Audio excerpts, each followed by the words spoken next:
வெள்ளாள வேளாள இளைஞர்களே வணக்கம். நான் உங்களில் ஒரு வெறித்தனமான வெள்ளாளர் வேளாளன் பேசுகிறேன். நம் உடலில் ஓடுவது ரத்தம் தானே? அதுவும் வெள்ளாளர் வேளாளர் ரத்தம் தானே? அல்லது சாக்கடையா? ஏன் இந்த கோழைத்தனம்? ஏன் இந்த மௌனம்?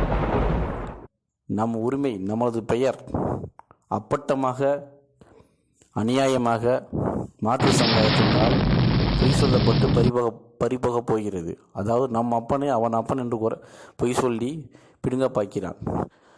மானங்கட்ட மத்திய மாநில அரசுகளும் தன் பதவி வெறிக்காக நம்மளது பெயரை தார வரைக்க துணிந்து விட்டன. ஆகவே தயவு செய்து வேங்கை போல வெகுண்டு எழுந்து வா. நம் இனப்பெயரை, நம் இனத்தை மீட்டெடுக்க. இல்லையேல் உன் உரிமை பறிக்கப்படும், உன் அடையாளம் அளிக்கப்படும், உன் வம்சமே அளிக்கப்படும். நாம் அடிமையாகி விடுவோம், கேவலப்படுத்தப்படுவோம். நம் வீரர்கள் தானே. எப்படியாப்பட்ட வம்சத்திலிருந்து நாம் வந்தோம்? வெள்ளையனுக்கு பயப்படாத ஐயா வஉசி வம்சம், ஐயா தீரன் சின்னமலை வம்சம், ஐயா மருதநாயகம்பிள்ளை வம்சம், இறுதியாக எவனுக்கும் பயப்படாத ஐயா கேப்டன் பிரபாகரன் வம்சம். அப்படிப்பட்ட வம்சத்தில் பிறந்த நாம் இப்படி கோலையாக இருக்கலாமா?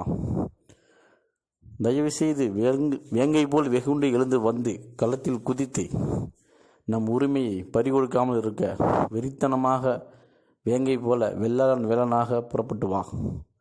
இல்லையேல் செத்துவிடு.